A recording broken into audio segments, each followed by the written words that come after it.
Okay, folks, here we are once again on a beautiful summer Sunday, and broadcasting you from an undisclosed location.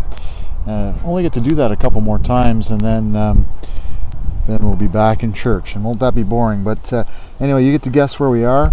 And yes, if you're guessing, we're in Stony Creek, Felkers Park. If you want to look it up on the map, it's just around the corner from my house. But I'm going to talk about you watching me and other people watching us, and I had to think twice about coming over to the park to shoot this video because it's kind of creepy if you're shooting video in a park now, and there's just so many things to think about, right? And right now I've got a lady over on the boulevard there staring me down. They actually chose to not walk through the shot behind me, so you know what, we're in an interesting place here. Isn't it interesting? And I want you to think about watching today, watching things. Today you're watching church on your smart device or on your TV if you've got things kind of rigged up. But we watch things all the time, and as I said, don't be thinking that people aren't watching us right now. The park isn't that crowded. Also, don't be thinking that just because I'm standing away from the houses in behind me and I'm kind of hidden behind a locust tree here, don't be thinking that my neighbor Pete isn't watching. It wasn't that long ago I was chasing the kids around the park here and making some weird goofy noises to try and make a lot of fun of it, and when I got home, Peter was out there to see us and say hi, and he actually knew what I was saying. He repeated the goofy sayings that I was saying, and wondered if it was a clown chasing the kids around. No, it was Papa.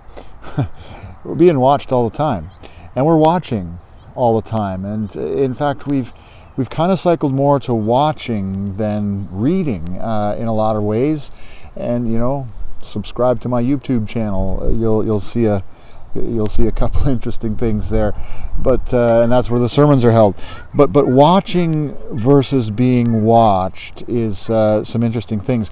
Just a week and a half ago now, I suppose, I was at the beach with my grandkids, and my heart was just overwhelmed and overflowing with gratitude to just be able to sit there and watch them.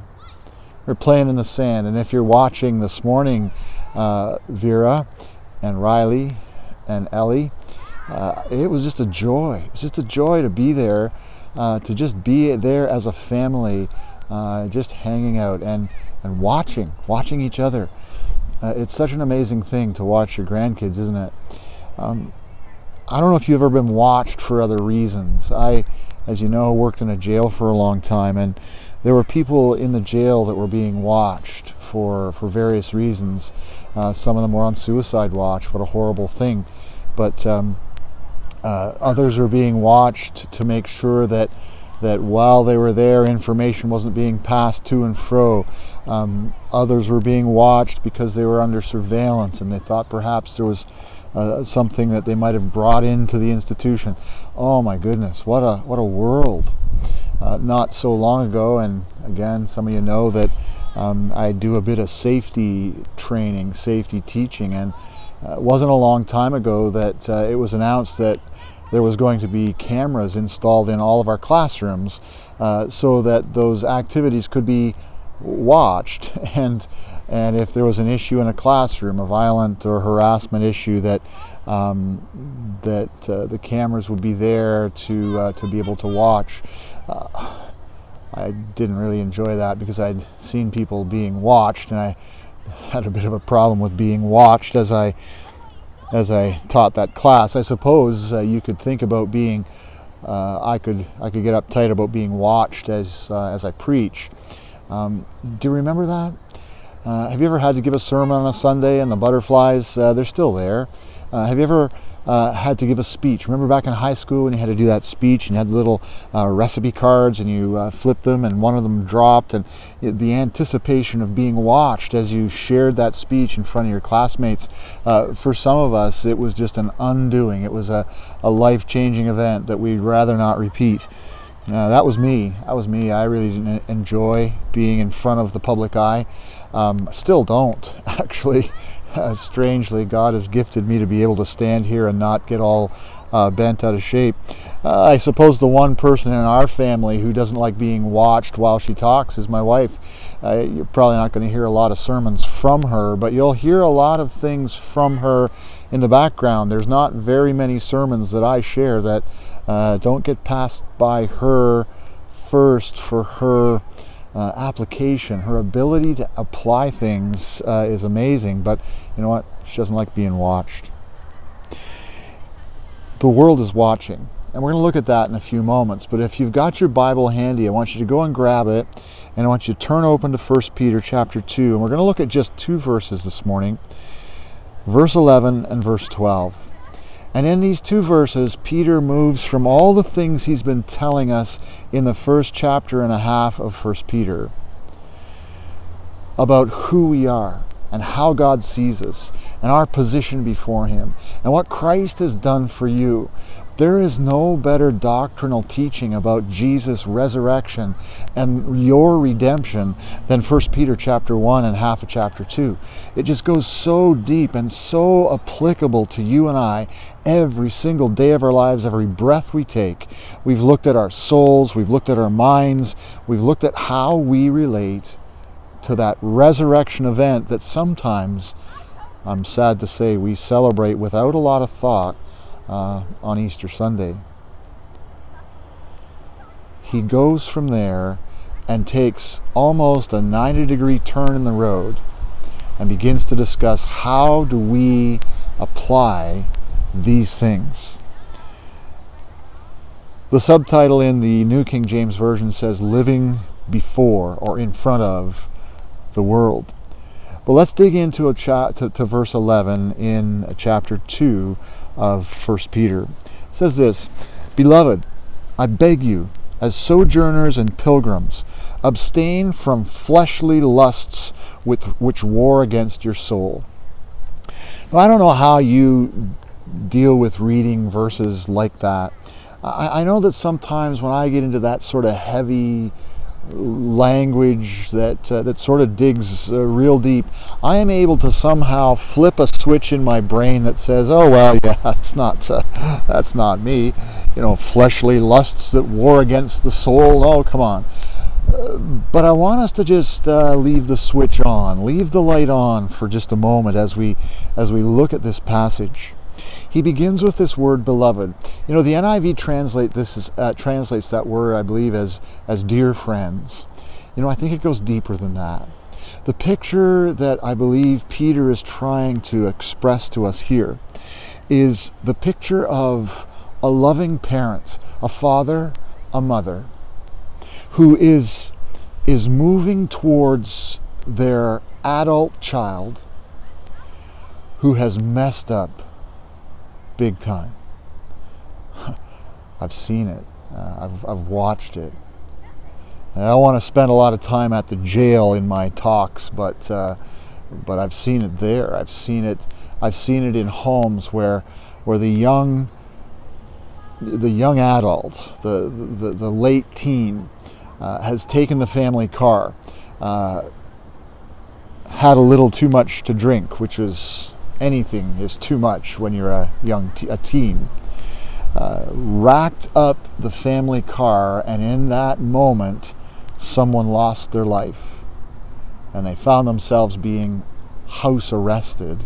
First offense, house arrested, and Sue and I show up to put an ankle bracelet on a house offender. It was a really weird responsibility for chaplains to do. It was a contract the Salvation Army had. It kept our ministry unit in good stead as far as finances, but boy, it was weird at first. And then I realized why we were there. You know, it's moments like that that you get to step into somebody's home and be a part of that moment. But that's kind of what Peter's getting at. That sense of deep, deep love and concern that a parent, a mom or a dad would have for their adult child who has messed up big time. Beloved. Wrapping their arms around them, maybe saying nothing, maybe only a weep coming out of their vocal cords. And Peter says that to us. So the voice that I believe he's using isn't so much his voice. Hey friends, hey buddies. No, it's beloved. It's deeply loved child of God. I beg you, he says. And then if you look at these next two words, he says, sojourners and pilgrims. I beg you, from my heart of compassion, from the love of God in me to you, Peter's saying, I beg you, as sojourners and pilgrims. Now you'll remember those two words from the very first sermons we shared together, that's how the letter of this First Peter's letter is addressed, to sojourners and pilgrims, called the diaspora, the dispersed persons in the community. We step in right there, because you and I are citizens of heaven, called to live on this earth, in your neighborhood, at your address, among people who don't think the same way as you do. Just like these people. And so Peter is reaching out to us and saying to us from the voice from God's heart, I beg you, as sojourners and pilgrims, abstain from fleshly lusts which war against your soul. You know, the call is very clear to step away from sin. If you want a list of those fleshly lusts that he might be looking at, you want to go over to Galatians chapter 5. In Galatians chapter 5, at the end of that chapter, or at least close to the end of that chapter, Paul is writing and he lists the fruit of the Spirit. He says the fruit of the Spirit is love and joy and peace and patience and kindness and goodness and gentleness and self-control. But just before that list of the fruit of the Spirit, he lists a very succinct, a very detailed list of what you might refer to, and maybe what Peter's thinking about here, of fleshly lusts, things that get in the way of our spiritual walk. Now, when you say it in the old King James language, fleshly lusts, it's not too hard to write off, is it? You can say, well, that's not me, not anymore. Oh, maybe when I was a young person, but not anymore. Well, I don't want you to write it off. One more switch I don't want you to switch off this morning. You see, what he's talking about is anything, as I've said already, that gets in the way of your spiritual walk. Whatever it might be. It may be an attitude. It may be something that you struggle with. It may be a hurt that's deep down in you and you can't let go of it. It may be a situation where you've held on to a hurt, or a place where someone has hurt you and you're not prepared to let go of it. And you've developed an attitude about that person. You've developed a way of coping that is anything but healthy. Things that we hold on to that sideline our spiritual walk can land in this category. And what Peter is saying to us is to abstain from those things. He actually uses the word abstain. Now, abstain is an interesting word if you look into it, but it means turning down or turning away. And we often think of it when we think about alcohol or drugs. No, I abstain from those things. You could also apply it to things like your driving habits, I suppose. I abstain from speeding. You can use that word in many different places, but abstaining from things that have a draw means that you're turning away and turning down those things. I've struggled whether I should share this illustration because I know that you're watching me. But it was maybe a year and a half ago. I was standing at our sink doing some dishes. Yes, I do the dishes at our house. I'm in charge of the dishwasher.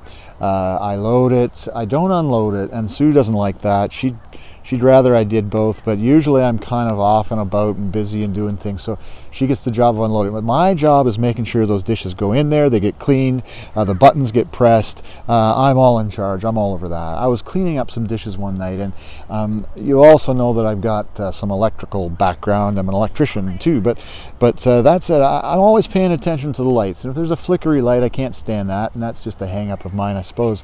But I was standing there doing the dishes, and the lights went brown, right? And then they came back up. And at the same time as the lights went brown, I saw this flash of light just to the other side of the hedge. Oh, well, that's weird. And then the next thing I see it again.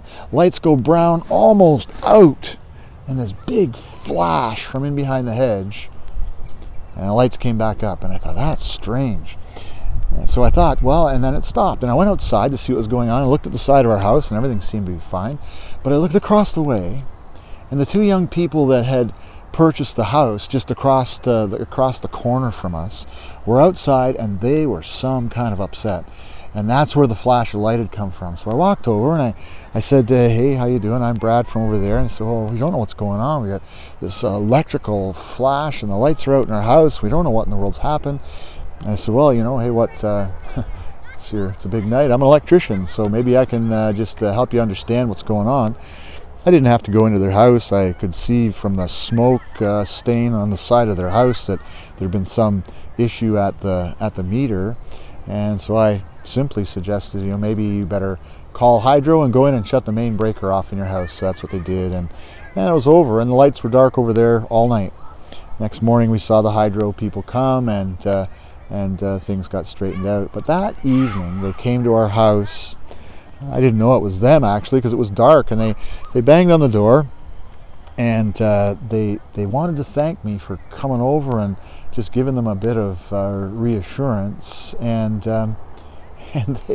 they brought a bottle of wine with them, and they handed it to us, and then just kind of walked away. They just said their thing and brought this wine. We just want you to have this. And I didn't know what to say, and I didn't want to offend them. But we don't drink alcohol. We're abstainers. We're Salvation Army officers, and Salvationists are abstainers. We don't partake of alcoholic beverages, and there's so many reasons for that, and we could talk about them in another sermon, I suppose. But I didn't know what to say. I know what I wanted to say, and I think I might have even said it. Well, we don't drink, but you're very welcome, and thanks for the gesture, I think, is kind of how I let it be. Now, for the records, because I don't want to you're reporting me or whatever you do about that. But that bottle of wine went to some friends of ours that we know from another town that do partake. They're not Salvation Army's officers or soldiers, but we just gave it away. But I didn't know what to do in that moment. I'm an abstainer. Peter says abstain from those things that get in the way of your spiritual walk. Because he says here that they war against your soul. Now, we're not going to focus on what I just said necessarily, but maybe we would if abstinence from addictive things is a hang-up for you. You need to abstain from those things. But there are so many things that we need to turn down and turn away from in our life. And those things are being pushed our way every single day. Turn down, turn away. Peter goes to verse 12 and he says, having your conduct honorable among the Gentiles. Now, when he uses this word Gentiles, you could sub in the word pagans. It's the people that don't know Christ, the people that are not of the faith. I don't want you to start calling your neighbors pagans, although I suppose you wouldn't be out of line to do so necessarily, but let's keep that private. It may stop a few conversations that otherwise could go forward. But that's what he's getting at. And he says, keep your conduct, turn away from those things in your life that war in your soul, and keep your conduct honorable among the people that don't have what you have, Christ, in your heart. And he says, so that when they speak against you. Now, I wish that he had said, if they speak against you, but he didn't say that. He said, when they speak against you as evildoers. So he's saying they are going to say some things about you that you would rather not hear. They're going to call you evildoers. Now, we could get into the reason why the world doesn't really want a lot to do with you as a Christian. But let's just go here and say they really don't want your standard of living applied to them. You see, you have changed your life. You have said yes to Christ in your life. You have turned away and turned down the things in your life that would cause you to go astray. But they haven't. And they would rather not have to be looking at you, listening to you, and all the things that you have turned away from or turned down, because it really makes them feel not so great. It says to us that your conduct among the pagans, the Gentiles, when they speak against you as evildoers, that they may, by your good works, which they observe. There it is, the title of today's sermon, your conduct. It's being observed. I don't know how many people have walked behind me over here, but every time I glance to my left, there's a group of people over there wondering what in the world is going on. And I'll probably make a point of kind of walking not too far from them to let them know what was going on. But they're observing you. You know, one of the very interesting things that I read was that your conduct is one of God's primary means of convicting the world of sin. Did you hear that? Your conduct amongst those who don't believe as you do is one of God's primary means of convicting the world of sin. Heavy responsibility? You bet. But those people in your world are observing you. Maybe they live across the street. Maybe they live and work with you at your place of employment. Maybe they live in the same building, as the same complex as you. Maybe they live across the fence. Maybe they live in your house. Maybe it's a spouse. Maybe it's a son or a daughter, or a grandson or a granddaughter. You see, the world is observing you, and they're paying attention to your conduct. So your conduct must be above reproach all the time. Peter says that when they observe your good works, that they would glorify God in the day of his visitation. When does God visit? Well, I'm pretty sure that what Peter was getting at was when Jesus comes, the second coming. I'm pretty sure that's what he's getting at. But you know what?